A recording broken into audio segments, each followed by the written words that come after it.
το νέο λέιζερ της Laser Echo είναι γερμανικής κατασκευής του 2022. Αποτελείται από μια κεφαλή 2.000 W, τεχνολογίας slab laser γενιάς τρίτης. Έχει ένα εμβαδό εργασίας 2,5 μέτρα επί 1,5 μέτρο. Έχουμε τη δυνατότητα, αν θέλουμε, να τοποθετήσουμε πάνω του και 4 διαφορετικά κοπτικά σε μέγεθος bobs να δουλευτούν ταυτόχρονα. Και εκτός από όλα αυτά, έχει και κάποιες εφαρμογές χάραξης που δίνουν στους πελάτες μας ένα πολύ σημαντικό πλεονέκτημα επικοινωνίας με το κοπτικό.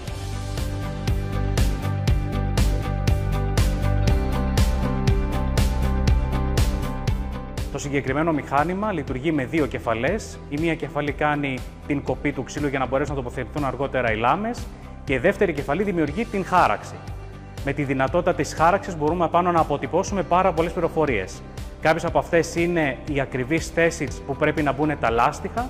Κάποια άλλη μπορεί να είναι κάποιες διαστάσεις, παραδείγματος χάρη, για να μπορέσουμε να βοηθήσουμε τον τεχνικό να μπορέσει να τοποθετήσει τα κανάλια χωρίς να πρέπει να μετρήσει κάθε φορά την κάθε διάσταση. Θα τη γράφουμε εμείς επάνω.